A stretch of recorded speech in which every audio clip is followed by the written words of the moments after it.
I could barely keep from jerking to the side. It took me a while to get used to this tight traffic.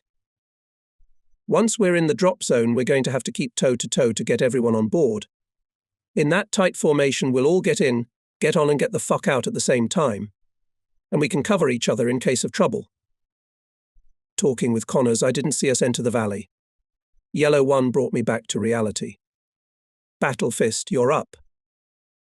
The slicks dropped from 100 knots to 80 to let the attack helicopters pass ahead. They were the slower Huey model BS. They were also loaded to the brim with ammunition. They walked cautiously in front of us, reducing their speed. The speed of our formation dropped to 70 knots. We were making a full approach. The landing zone was 5 miles away. The valley was quite bald bushes, sparse trees and dried-up rice paddies. Not a single village in sight. I saw white smoke rising behind the attack helicopters a mile away. They took up positions and began clearing the landing zone with machine guns and rockets. Chunks of earth were flying in different directions from the rocket hits. At about 300 feet, a quarter mile from the area, Yellow 1 came on the comms and authorized firing through the doors. Fire on my mark, Connors said. Red and the machine gunner flicked the communications switches twice. As Yellow 1 neared the beginning of the cleared area, I heard the faint crackle of their machine guns hitting the tall grass and bushes. A few minutes later, when our helicopter was within 100 yards of the drop zone and machine gun bursts from other vehicles were all around, Connors commanded. Open fire. Machine guns rang out on both sides of our Huey. The guns were so close to the seats that it felt like someone was hitting my ears with an open palm. The grunts put their rifles into action. A wave of adrenaline hit me, and the world became quieter. I felt a certain detachment from what was happening. I focused on the Orange 3's racks. In my side vision, I could see tracers flying out of our machine guns. Connors took the controls with me. It was a rule, just in case. 16 slicks descended in unison with Yellow 1, sinking into the tall grass. My landing was automatic. I mirrored Orange 3's actions. As soon as the car skids touched the ground, the grunts jumped out and marched in formation to the borders of the cleared area, firing in front of them. No resistance. Not a single return bullet. I even forgot that I didn't have body armor. None of us did. Yellow 3 waited 15 seconds and took off. We followed its tail and took off at the same time, keeping a tight formation so we wouldn't fall behind or delay anyone on the ground. As we rose above the treetops, I heard a machine gun line behind me. What is it, Red? Connors asked, as I strenuously took a left to keep in formation.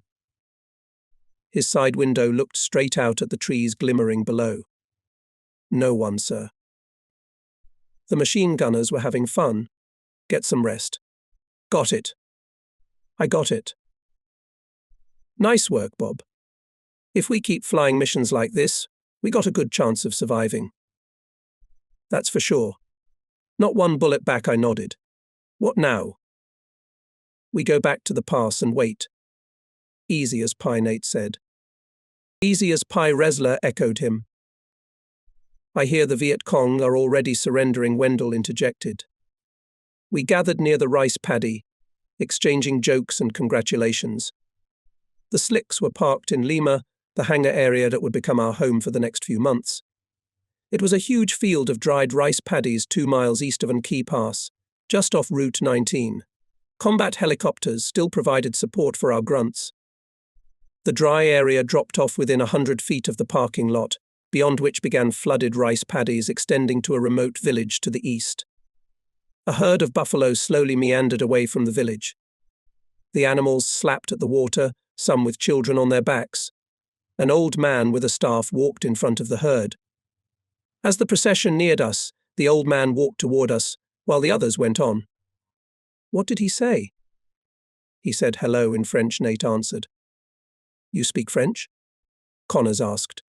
Répondez s'il vous plaît, Nate said. He turned to the old man and spoke to him. The man smiled broadly when he heard Nate. He had gnarly hands and calloused feet. He flaunted a black t-shirt and a loincloth. He was engrossed in the conversation. What is he saying? I asked. Nate shook his head and laughed, turning toward us. The old man was watching. He says he's glad we're back. What's he talking about anyway? Connors asked. He thought we were French, Nate explained. Stupid asshole, Connors snorted. Not so dumb, Wendell interjected. The French have done a lot of fighting near this track. For a second, they managed to lose one major battle over there, near Nkei Pass, 11 years ago. We followed his hand. A lot of the locals fought on the French side. Maybe this guy did too. How do you know all this? Connors asked. I read it. Che. Nate explained to the old man that the French weren't coming back and that we were Americans. Then he had to tell him who Americans were and explain that we came from a much farther country than France to help him defeat the communists from the north. Ho Chi Minh, the old man broke out into a wide grin. Is he for Ho Chi Minh? Resler was taken aback. He says Ho is a tough guy who will soon unite the whole country. Resler looked at the old man suspiciously. Is he a Viet Cong? I don't know, Nate answered. He looked like a normal grandfather. We ate dry rations, coffee with a cigarette instead of dessert. The rest of the time we tried to hide from the sun. But even in the shade, the stifling air continued to remind us of the heat. I chatted with Wendell about photography and the French. He had read Bernard Fall's East Street Without Joy. The stories of how the French troops had been defeated by the same men we were to fight had alarmed me. The main reason our command believed we could win where the French had screwed up was helicopters. Wendell explained that we were an official test. Connors mocked Nate for his French. Only fags speak French, faggot. Resler was lying in the shade of his Huey, resting his head on the skids so that his chin was practically touching his chest. He was reading a paperback book. A guy from another platoon came over to show us a mongoose he'd bought from some Vietnamese kids. It was a young tame animal. The soldier named it Vimandust. We waited. It was much worse than a combat landing. Yeah, much worse. I realized where this was going and mentally pleaded. With boredom like this, I'd soon start looking forward to the firefights. Waiting. I was reminded of a guy who told me that if he was going to die in this war, he'd rather die early in the campaign than sit up to his eyeballs in shit heat and endless waiting. Is that normal? I heard a two-finger whistle and looked around for the squad leader. Some guy was making circular motions with his hand above his head. Start it up, I yelled, feeling a sudden burst of energy. The orange squad scattered to the cars and turned on the ignition. By dusk we'd picked up the grunts and driven them back to the third row without incident. The reconnaissance sortie yielded nothing. Wendell explained that the Viet Cong were studying our modus operandi before engaging. The next morning, Liz found me in the breakfast line and informed me that he, me, and Resler were to have a training night flight. Resler will sit behind you while you fly, then you'll switch places. The commander wants me to test your night landing skills and drive you around the flight paths. With plenty of shoveling in the Gulf area, we set off to cut practice laps until midnight. We stayed very high at 5,000 feet, but near Hio Rio we still tried to be fired upon. 50 caliber, Liz said quietly, looking at the burning red dots dancing in the darkness. Not even close. The perimeter around the camp was visible from the air, 100-yard wide strip of barbed wire, wire spirals, land mines and anti-personnel mines. We had 2 weak sections, one near Hong Kong Hill and the other near the river. Both sites were constantly attacked by the Viet Cong at night. In the event of a serious attack on the camp, all helicopters were instructed to fly away. I had no idea where exactly to go as I was not included in the evacuation plan. For some idiotic reason, there were supposed to be a few people left in the camp for defense. At least get in each other's asses, we were told. Resler was part of the Devil's Brigade too. Did you know we had shotguns? He asked me one time. Resler had decided to look into our arsenal, which could be useful for the defense of the camp. You can't use them, I replied. I know, but we have almost 24 of them. You and me and the rest of the cannon fodder should know about these guns. So you can get them when they're coming at you headlong, yelling Tien Len. What do you mean, Tien Len? Wendell says it's what they yell during the final shot. Psychic attack and all that. Screw Wendell. That's why every night I lay in my bunk, filled with anticipation. Alert. It was about this time that I read the first article about our troops in a tattered copy of a social and political magazine that had been going around. The general mood of the article reminded me of an old newsreel where we were made to look like heroes. To everyone's surprise, we were dubbed the first squad. It sounded rather highbrow, not as cool as the leather collars, but better than the mongrels. With the help of our secret advance party, we cleared space for more than 400 helicopters at 3,000 to 4,000 feet, using machetes alone. The article mentioned that our personnel had fought in Korea, the Philippines, and almost side by side with General Custer. The article went on to explain the purpose of our arrival. The American garrisons on the coastal territories represented the first phase of supporting South Vietnam and defending their territories. First detachment was making its way into the deepest part of the Viet Cong territories. From there, our helicopters were to ensure that we could move freely across Vietnam to hunt down the Viet Cong army and help the troops get around the obstacles of jungles, mountains, and burned bridges. Lastly, the article dramatically reported that 1st Squad would be far from the last unit to pave the way into the heart of enemy territory. New air-mobile divisions were on the way. Music, helicopters flying into the sunset, the camera moving away. After one of the sorties, Connors got so worked up that he tried to throw a mooring strap over a slowly spinning propeller. A truck that was going past the rows and picking us up one at a time slammed on the brakes near his helicopter. Shouts erupted from the crowded back of the truck. "Get your ass inside, Connors." He was the last stop. When one of the blades flashed 8 feet above the ground, Connors threw the loose ends of the harness over it, resting it against the pad. The straps wrapped around the paddle, tightened, and lifted Connors into the air. "Connors, where the fuck did you learn to do that?" Nate shouted enthusiastically. Connors jumped to the ground and tried to shake off the dust. He turned to make a joke back, but the whole van erupted in laughter so loud that he was embarrassed and only gave a goofy smile. It was unforgettable. Hooray, the company pilot instructor suffers nonsense in front of the whole company. "I'd never do that again in my life," commented Ressler, who was sitting next to me on the recliner in the back. "Would you?" "I don't think so," I replied. "Riker, what do you think?" I couldn't, Riker answered loudly.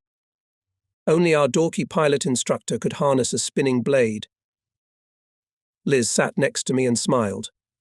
He and I had just returned from a joint sortie, which had been a hot one. I felt pleasantly tired, calm, and satisfied. We had been taking scout teams to Happy Valley for several sorties in a row, dropping them off and waiting in the hangar area. On the last sortie, the grunts made light fire contact and reported several enemy units in the drop zone. We had managed to drop off 3 batches of soldiers by making 3 sorties, so we needed 3 more sorties to get everyone out. When we returned for the second batch, Liz noticed that the Shaker was flying the same route over the trees for very little reason. As soon as the Viet Cong guessed we were repeating our route, they would plant machine gunners along it. We were Orange 4. I held the controls. I had become proficient at formation flying, so I was frankly enjoying the process. Lisa's remark reminded me that there were people down there who didn't care about my flying skills. They just wanted to shoot down my helicopter. What are our alternatives?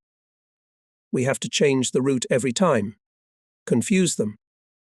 The second time we landed without incident. Half the pawns spread out over 16 vehicles. The other half stayed behind to wait for the final approach. After a 30-second pause to load, the Shaker took off above the front tree line.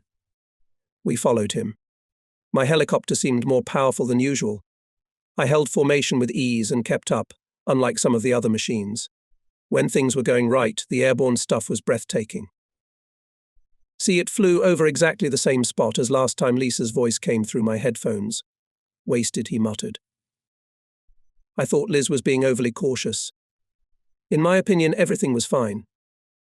It took us 30 minutes to transport the grunts to the Gulf Zone and back. The Shaker led us back into the valley at 1,500 feet and 100 knots. About 5 miles before the drop zone, he dived toward the treetops for a landing approach. Flying at low altitudes was an extremely exciting endeavor. Liz took the controls and I was taking a master class in low-altitude flight as he performed. He kept right above the tree crowns, but kept up with the car ahead of him. Every now and then the treetops would grow between us and the third helicopter. Liz would pass the fuselage between the trees and swing the propeller at just the right moment to avoid hitting the branches whizzing by. 100 knots isn't the fastest speed, but when you're flying directly over the ground, as we were, the perception of it changes dramatically. The old route, Liz muttered, dodging trees.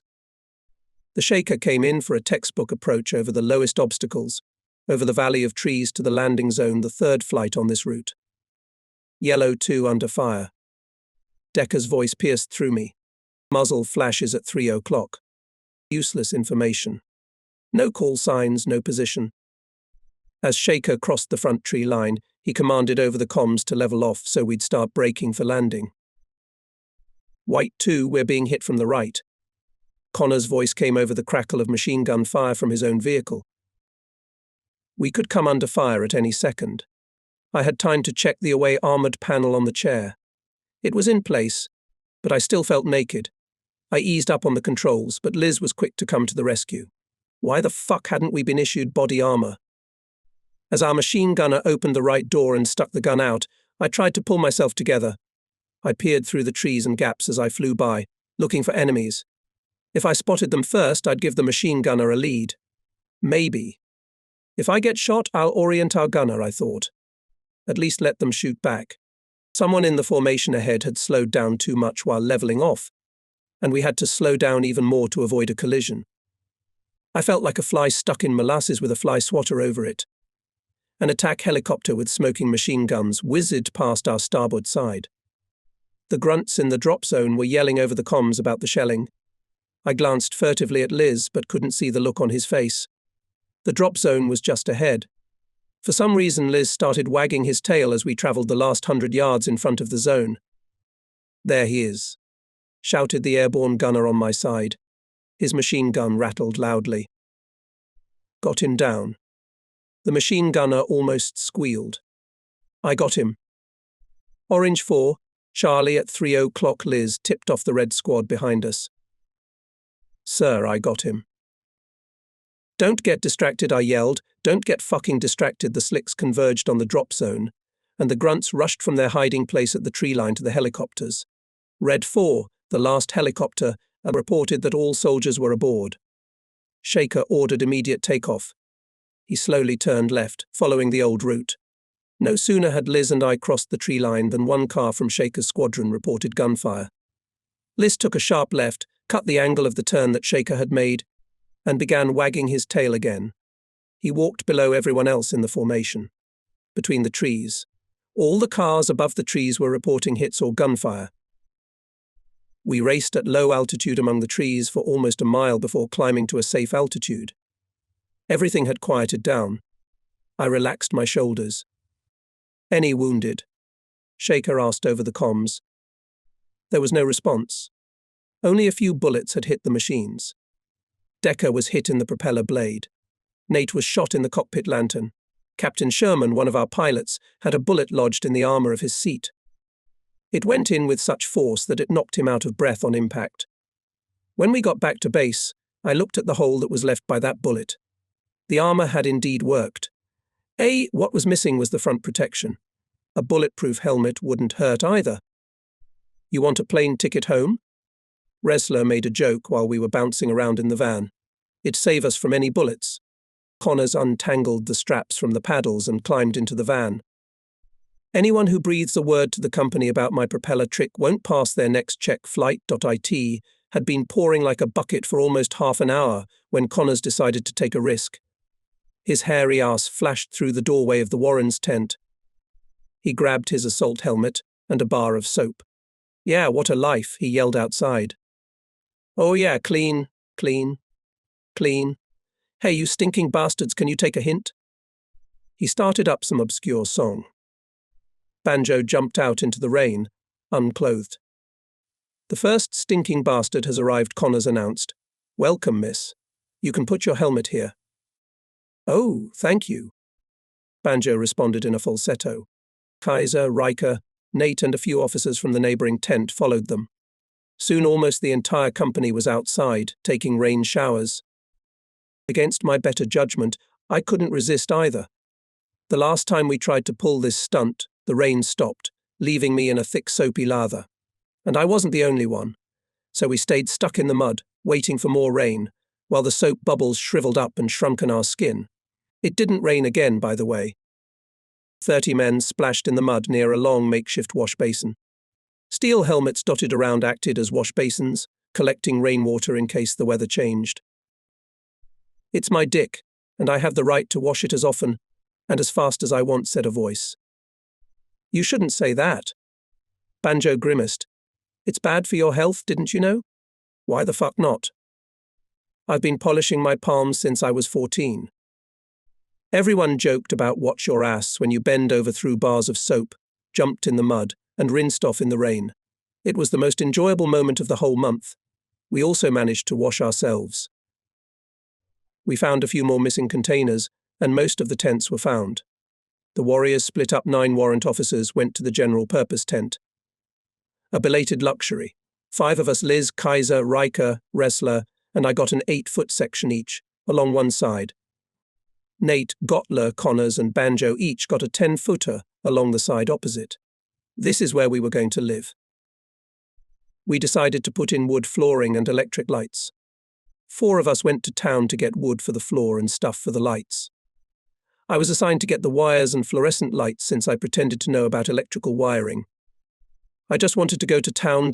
As our truck crossed the southern border of the camp, the guard pointed out the corpse of a man hanging from a flagpole. We heard about it yesterday. Local authorities found American supplies on him. The military commanders made him hang in plain sight as a lesson, he explained. The man's head hung to the side, the rope deeply embedded in his neck. As I drove by, I watched the figure slowly spinning on its axis. "That's quite a lesson, isn't it, Gary?" I turned to Ressler, who was sitting across from me in the back of the truck. "Yeah," he replied.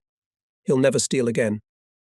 When we arrived, Ressler and I climbed out of the back of the truck, and Liz and Nate went to park. They were to procure wood, we were to find electrical supplies. We decided to look around first. We'd only been gone a couple weeks, and things had changed in town. The godforsaken village of Nkei had become a bustling army town. The new bars were packed with hundreds of soldiers. The streets were bustling with commerce, with vendors flocking from everywhere. We passed a girl with a baby on her back in a shoulder carrier. I noticed from a distance that she was soliciting the soldiers, but I could not understand her purpose until I came upon her. She asked for money and held out the baby, making it clear that she wanted to sell it. As we walked side by side, I watched her warily. My hunch was confirmed, and I abruptly turned around on the spot. Gary asked, "What's the matter?" "Wow. She's trying to sell the baby." "Who?" Gary didn't pay attention to the girl, but when he saw where I was going, he groaned and hurried after me. The girl was about 12 or 13 years old. I started to explain to her that she was doing wrong, when suddenly I noticed something strange in the infant. There was a gnat crawling across his eyes, and he wasn't blinking. I touched the white cheek. It was cold, and I suddenly guessed something I didn't want to know. "Why is she trying to sell a dead baby?" Gary asked. "I don't know." "Go." My voice sounded calm, but I felt a tightness inside. The girl saw the fear in my eyes. I stared at her, thinking to myself, "Why are you doing this?" She averted her tired gaze and went in search of another customer. We walked down a street littered with gum wrappers and cigarette butts. I looked out for a hardware store, and Gary went ahead. There were no stores around, just bars. I saw Gary duck through one of the doors and followed him. Pulling back the curtain of beads, I found myself inside. The bar was packed with military men and whores. It seemed to me that there were more whores inside than there were people 2 weeks ago in the entire city. "Buy me a drink?" A girl in the crowd stuck to me. She pushed me into a chair at a tiny table. 3 whores flew up to my captor and started arguing over who would get me. While flies and gnats flew around and swarmed in beer puddles on the table, one of the girls got up from her chair and sat on my lap. "You're a Munchina, Jai," she said monotonously, her ass squirming against my thighs.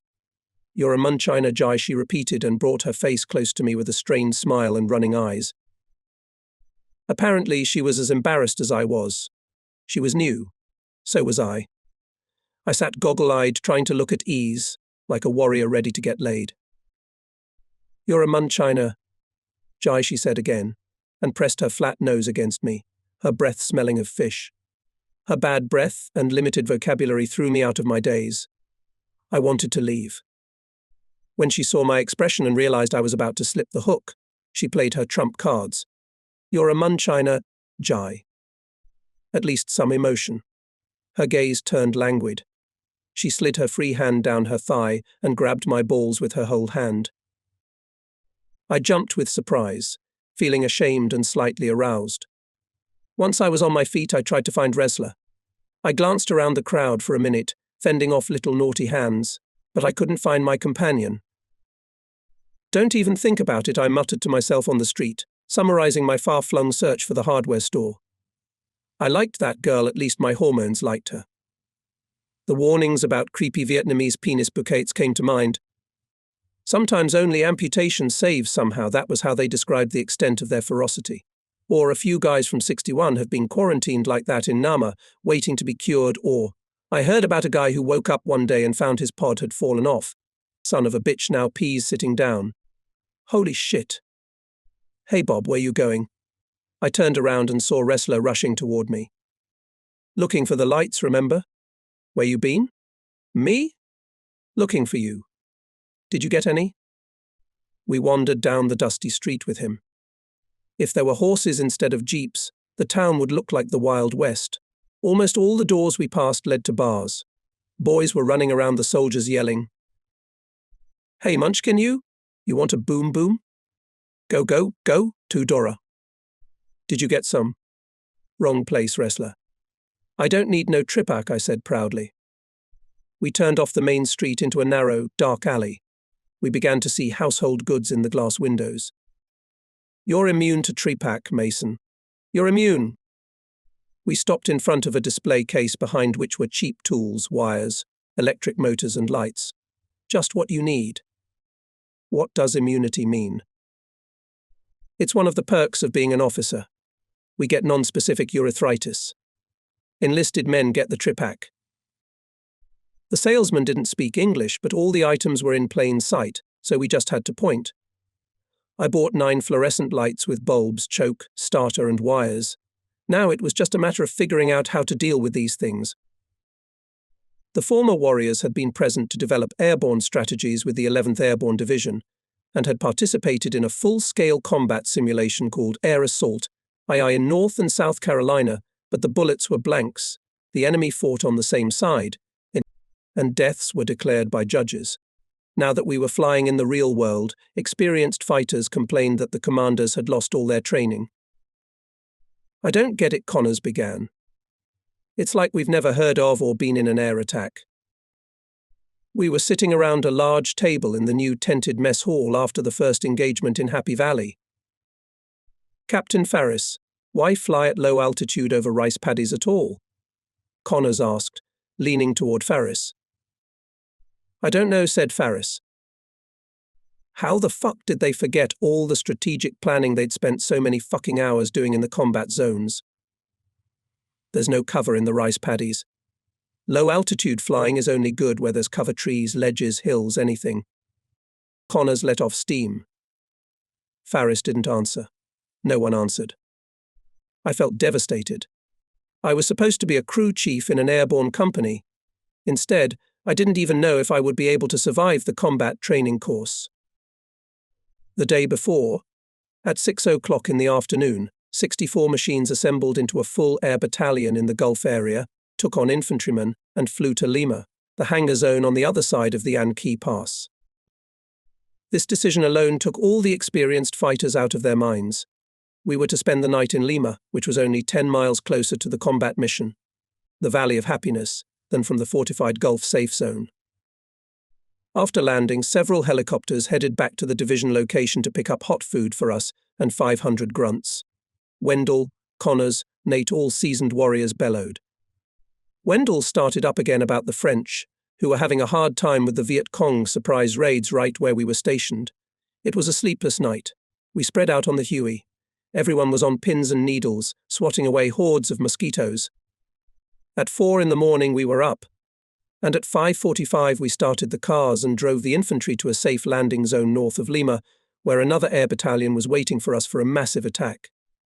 Instead of going at 1,500 feet, the squad leader led us at low altitude the whole way. There was no gunfire, but this move seemed strange to everyone. Then a horde of helicopters landed and dropped the infantry in the wrong landing zone. We loaded the soldiers back in and found the right zone on the second try. We were left to wait. During the half-hour wait, our veterans just went nuts.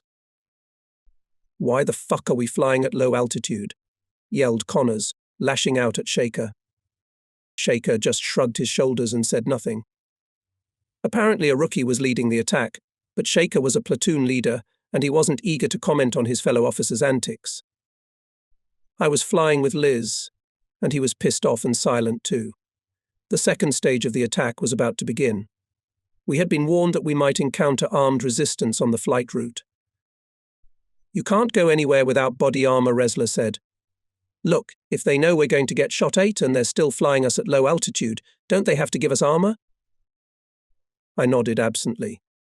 The whining of professional warriors confused my morale. The second platoon stayed behind as the second wave of the attack. Our team loaded up. Between the parking lot and the desired landing zone lay 10 miles of rice paddies with small villages with sparse trees, lone coconut palms or scraps of scrub around them, the kind of places you should stay away from, especially if the Viet Cong are watching.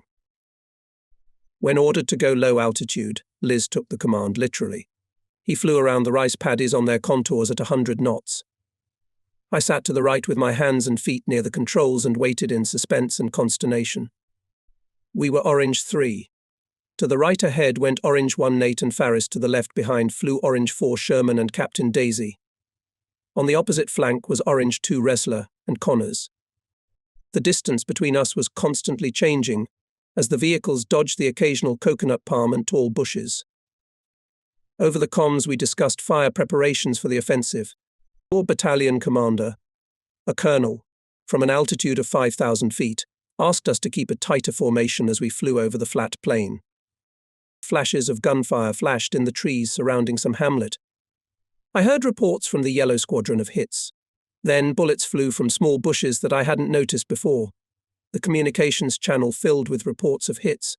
In the noise I heard the colonel's orders. "Don't shoot at the villagers. Don't shoot at the villagers." Sherman and Daisy were darting back and forth to the left, overtaking us or lagging behind. I could hear their messages. "Orange 4, we've been hit." Then they disappeared from sight. A bullet line hit right into their cabin, and the shrapnel from the shots temporarily blinded Sherman. Liz tried to stay away from the villagers, but it was impossible. They were right on our route. Wiggling was no use. I watched the flashes of gunfire, as if in slow motion as we flew toward them, and the Viet Cong diligently fired on us. Flying at low altitude was supposed to reduce the time in the kill zone, but the plan didn't work. The flight over the valley became my lowest, fastest, and most dangerous flight to that point. When we got to the drop zone, my brain was still in a daze. I don't know what I would have done if Lisa had been hit. The landing zone was no different from other parts of the valley, except that there were more bushes around. Despite the artillery preparation of the offensive and the rockets launched by our attack helicopters, there was a lot of activity in the landing zone. Bullets flew from behind bushes, from rice ditches, from hidden trenches. The grunts jumped out of the vehicles before we could touch the ground and completely confused the situation. Up ahead, a Viet Cong jumped out of cover and lunged at Connor's helicopter. Connor's crew didn't see the attacker, but the onboard gunner reacted in time. He shot him in the back, finding that we had met more than armed resistance. The wing commander ordered us to depart for the first landing zone at 2,000 feet, proving that the ability of helicopters to fly at altitudes above 4 feet was known to him. Although most of the machines took direct hits, so only 2 pilots were seriously wounded and were now awaiting evacuation. 10 others, including Wendell, Barber, and Sherman, received light cuts from plexiglass shards. Liz and I got off scot-free. A few days later, Faris assigned me to a combat sortie with Captain Daisy, another infantry landing in Happy Valley. Half the vehicles were being sent by the Snakes, the other half by the Pastors. The landing zones were getting hotter by the day. No one understood how the Viet Cong kept guessing where we were going to land. Out of 1,000 choices, the Charlies always waited for us in the zone we chose. Daisy pretended to be a military historian. He was always the loudest voice in late-night arguments about how the war should be fought. Truth be told, I was close to his idea that we should have been capturing territory instead of darting around the valleys playing hit and run. But other than that bullshit from our evening strategy sessions, he and I had nothing in common.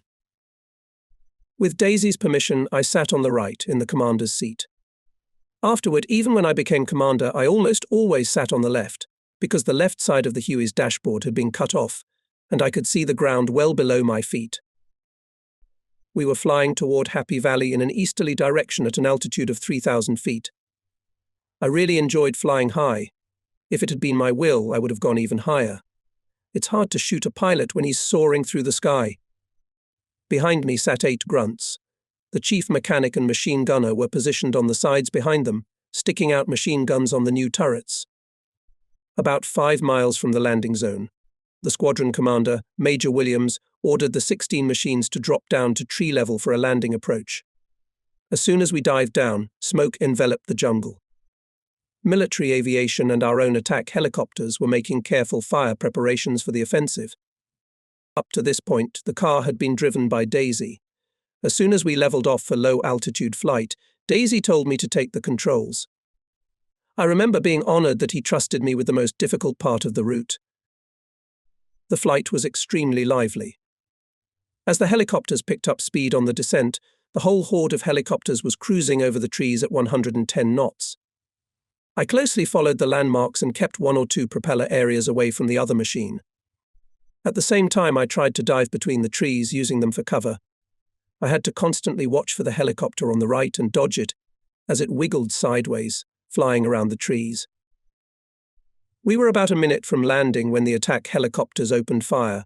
Some of the guys reported hits over the comms. By regulation, both pilots had to be in control during the approach in the landing zone and when coming under fire. This was required to keep the aircraft under control in case the lead pilot was injured. Daisy broke the rule. 30 seconds later, we were due to land. The machines ahead of us were reporting hits, and Daisy was sitting curled up in his armored seat. I had a hard time, but with the exception of a palm leaf being knocked off, I did fine. Out of the corner of my eye, I noticed Daisy stirring. I took a chance and gave him a quick glance. He squeezed out a weak smile and pulled his body armor over his nose. Body armor was in real short supply in the company. Daisy slid down the chair so far that his ass was held on the leading edge. This allowed him to keep his head level enough that the armor covered his face. He couldn't fly the helicopter in that position. The sight of my helicopter commander hiding in his armored vest stoked my fear. Pastor Squad, level off. My headphones crackled. I pulled back the control stick, loosened the pitch lever, and leveled the vehicle, frantically looking ahead in an attempt to see at least part of the landing zone from behind the nose of the Huey. My tail rotor was spinning a few feet off the ground.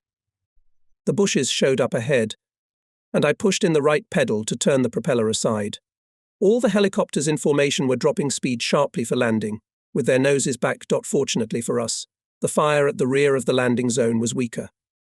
A couple pilots from the front cars were already wounded. The grunts jumped out of the cars before the skids even touched the ground. I glanced at Daisy. He continued to sit in cover.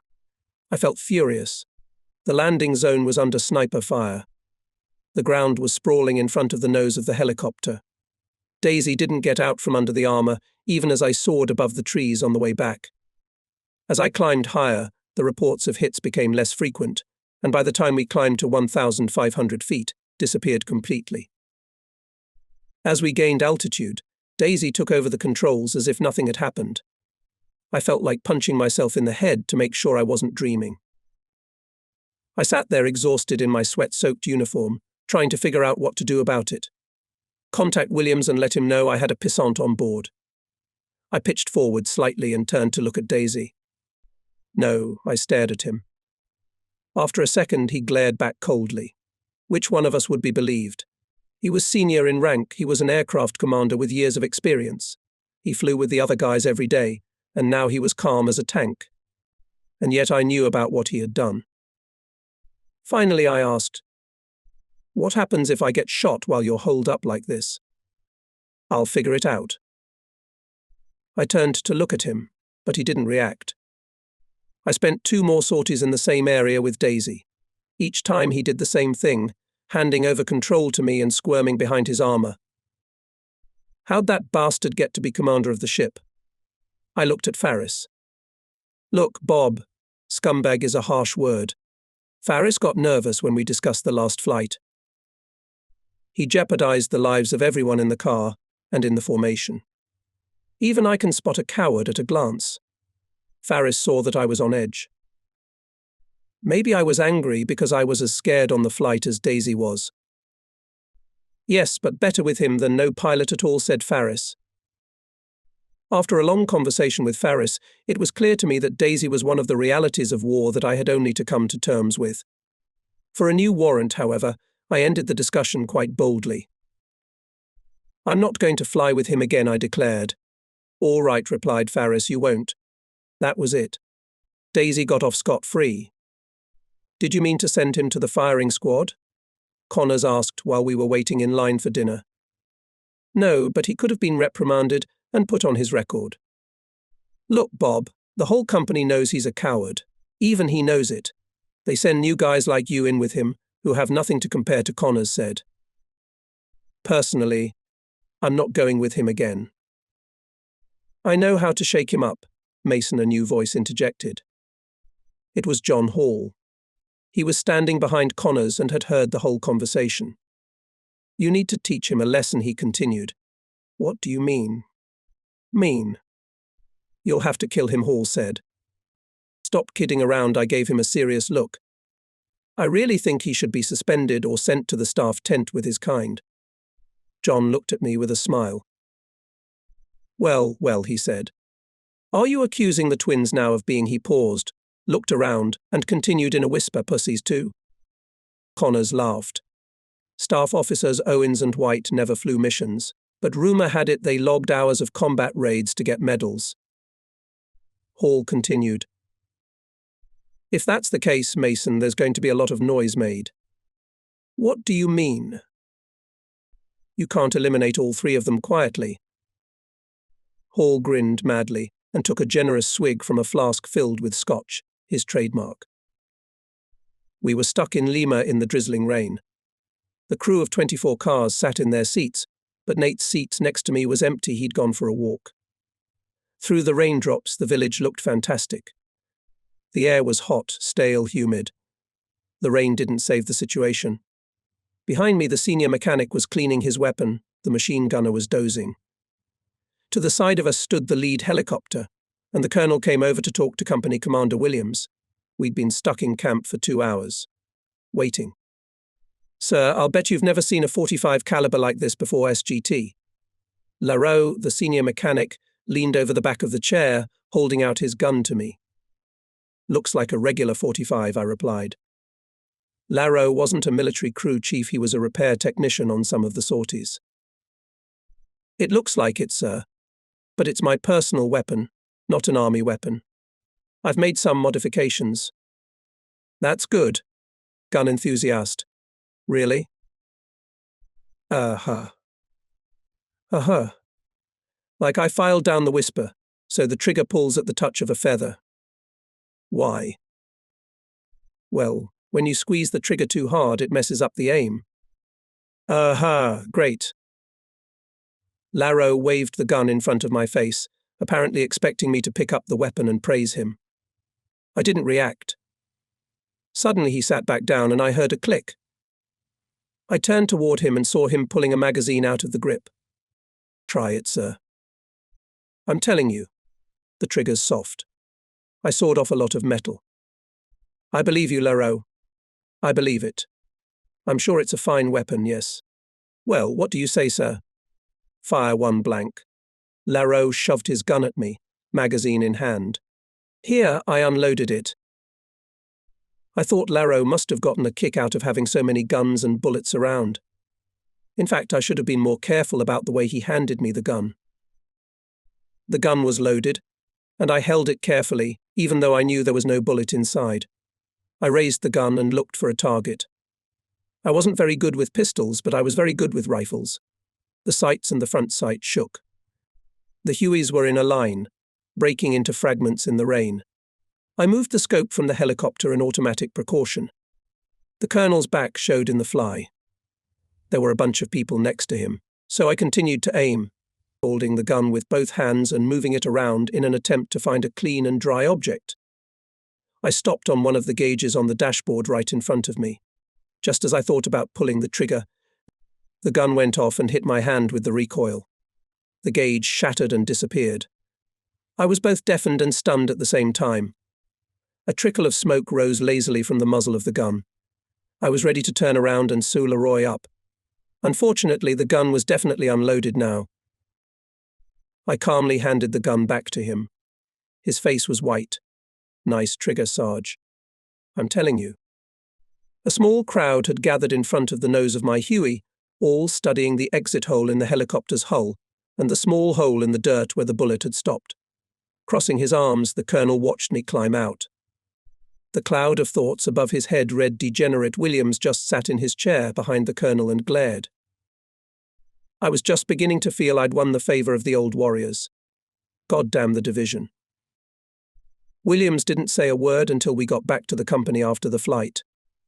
Before dinner, he sent Owens, the staff officer, to fetch me. Major Williams is waiting for you in his tent. Hey. That was the dumbest, most retarded, most idiotic prank I've ever seen Williams coined, never saying I was a jerk. But it's completely inexcusable for a pilot as smart as you to be playing with guns. But I was trying to tell you about Larro. You fire one more shot at my choppers, I'll kick your ass. You got that, mister? He was getting a lot of heat, so I decided not to argue. Yes, sir, I saluted and walked away. To finish me off, the remnants of the omnidirectional sensor, a radio navigation device, were hung in the headquarters tent. Attached to one of the straightened springs was a note which stated that this instrument had fallen victim to the division's first shot inside a helicopter. The airfield to the left of the division had been built by the French, and the division considered it part of the property. We occupied the airfield and surrounding area, including an area near a nearby river that became the site of a new shower station.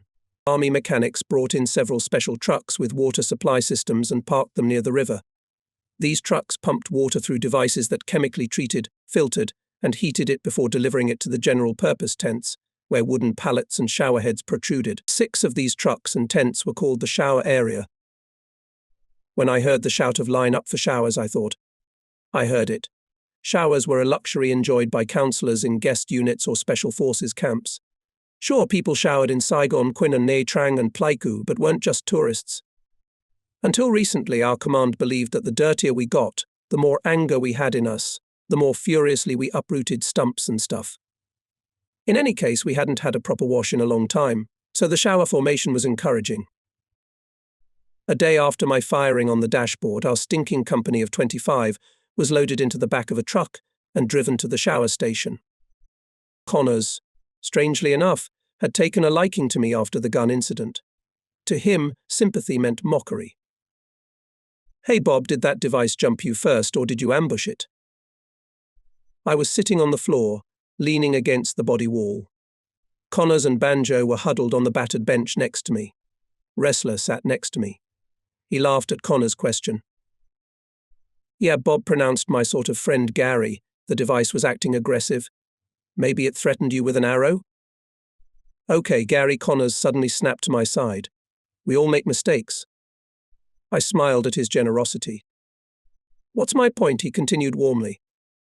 Oh yes, how could Mason have known that the device would rush at him so treacherously? The truck stopped. We jumped out of the back with towels and fresh uniforms and ran to the shower tents. It was gorgeous. There was steam from the hot water in the tent.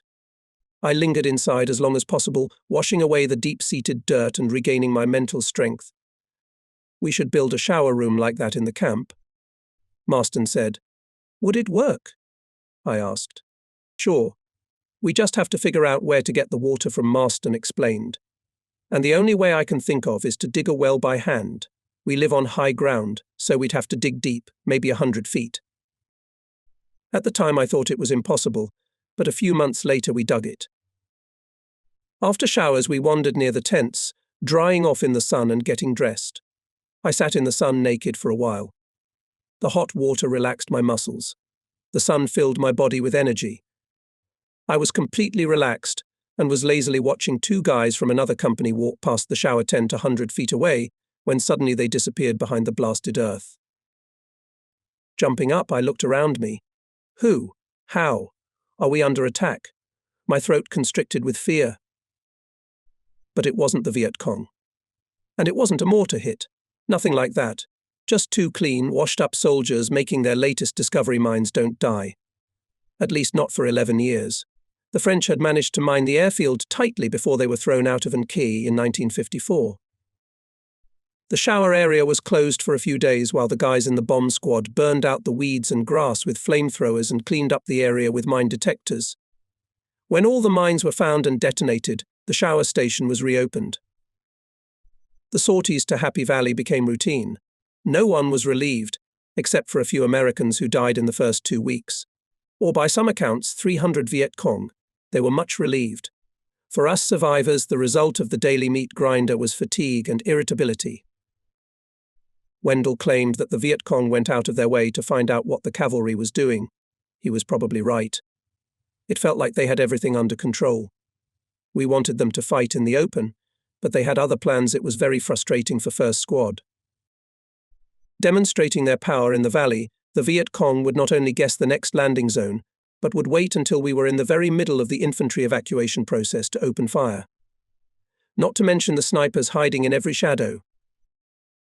I was practicing hard and had mastered both low-altitude flying and formation movement perfectly. Doing the same thing over and over again, I learned to keep myself capable even when I wanted to shit my pants in fear. I became a master badass or dumbass. I learned that a person can get used to a job and stay focused on it without paying attention to the egregious details. Read more. Advertisement. Dare. 16. Yandex Games. Play a free game of Mahjong Solitaire. Learn more. Advertisement. Cloud.ru. Get a virtual machine with 2 vCPU, 4 GB RAM and 30 GB disk. Promotion. Virtual machines for free. Learn more. Advertisement. US.ru. US Patriot from 1530, 000 rubles. Legendary frame SUV at a favorable price. Hurry up to buy online. Learn more.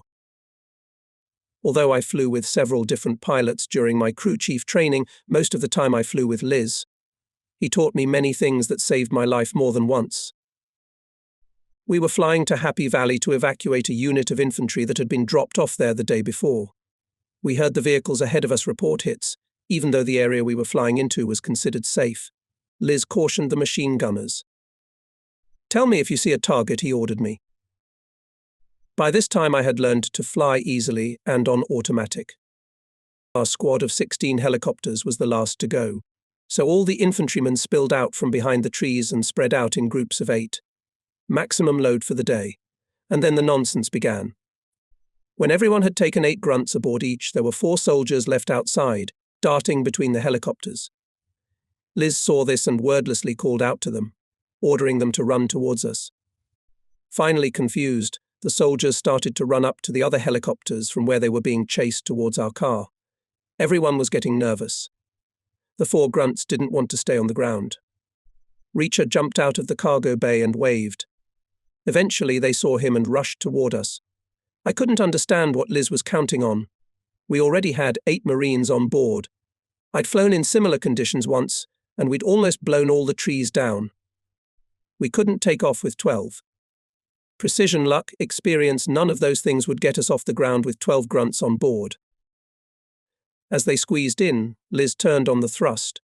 I could physically feel the air pressure beneath the propellers, which were laboriously and slowly lifting the overloaded machine upward. Liz then informed Williams that all was well. He remained steaming while the entire squadron took off. I looked at the thrust gauge. Apparently it was broken. It was showing that we were using 105% of available thrust. As the squad rose above the treetops, I heard gunfire through the jungle. Then there were several reports of hits. Finally, we were alone. Liz gently tilted the nose of the overloaded Huey to accelerate as he flew over the ground and gained altitude. He continued to stay above the grass itself, even though trees were already looming ahead. The instruments showed that he was going at maximum thrust, and we were already running out of room to take off. Suddenly, somehow he put on extreme thrust, and the machine howled and leaped upward. I felt a jerk as the skids caught the crowns of the trees. The squad took a left during the takeoff, but Liz turned right. I peered through the gaps and bushes below us, looking for muzzle flashes or smoke, but saw nothing. The car was gaining altitude much slower than usual. It took us plenty of time to get to a safe distance, but we made it out of the zone. "How did you know this car could do that?" I asked. "It's simple. It's Reacher's car," Liz replied. "I don't understand." "It's the only machine in the whole company that can pull that kind of weight. Am I right, Reacher?" "Yes, sir," and more Reacher's voice crackled through the headphones. Reacher adjusted the turbine in a certain way, making a couple of jeweled and forbidden changes. I'd never flown it before Liz was holding it for me. I was shocked. An army training movie had said that such changes didn't work, but they did. The machine labored on for another 2 months and saved many lives until I destroyed it. Even though the machine was more powerful than usual, it took a lot of experience to understand its limits, and to be able to squeeze every last bit of power out of it. Liz knew this very well. It was part of his arsenal of survival tricks. It was Liz who explained to me that our fixed formation position was actually fixed only relative to horizontal movement. The helicopter could, as he had shown many times, be raised and lowered to any height while maintaining the overall formation and keeping in line. He would dramatically perform this trick when the entire formation came under fire. During a landing approach into a dangerous landing zone, he would start chattering his tail back and forth, diving between the trees. Liz believed that any movement of the target made it more difficult and confusing for the enemy gunners. I adopted this management style. I didn't care whether it worked or not. I believed in it.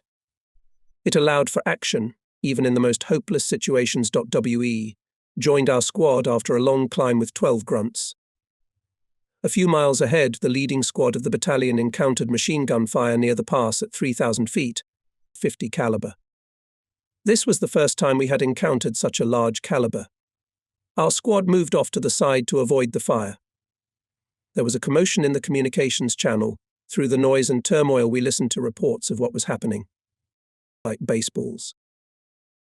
It was a reaction to 50 caliber tracers. "Oh my God, Yellow 2 is going down. Yellow squad, break formation. They're spreading out." I could see these tracers lazily going up 5 miles away. Between each tracer went 4 more bullets.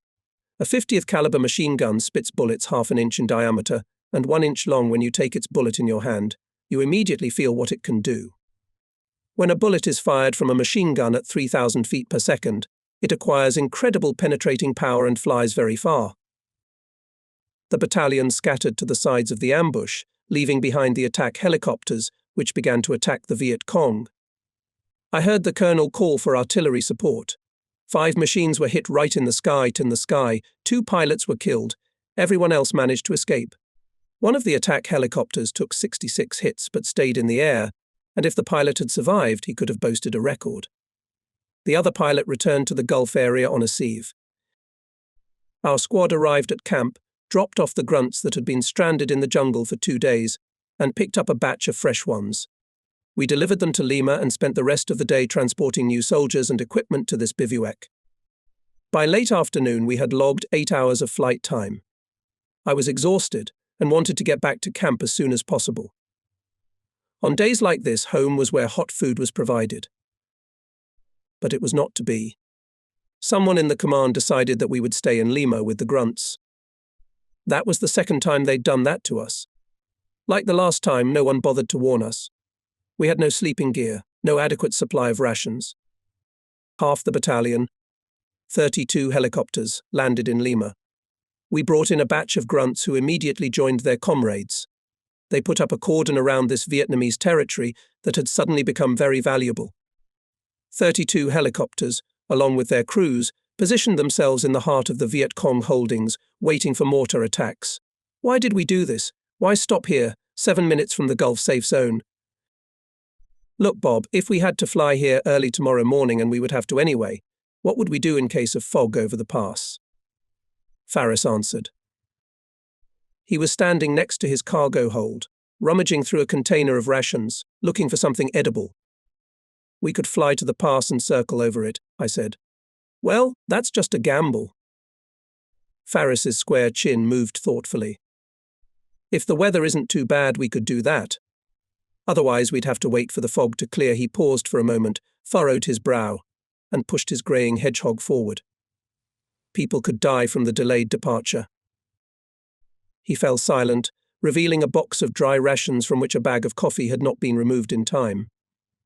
He smiled as if he'd met an old friend. We were always short of coffee because we stole it from the boxes whenever we were stuck in field camps. He looked at me. Do you understand now? I do. I shook my head when Faris offered me a jar of cookies. But I don't understand why you can't plan ahead. Why do sleepovers like this always come as a surprise? Faris listened to me, working the P-38 can opener that came with each meal kit over the cookie jar. He picked up the olive grey lid and reached for 3 large cups of cooking fat, which he offered to me again. I waved it away. Listen, he replied. It's more complicated with planning. He shook the cookies out of the jar back into the container and blew all the crumbs out of it. Then he bent down and drew the jar across the ground, scooping up some sand. Filling the jar to the middle, he tapped it against the floor of the cargo hold to level the sand.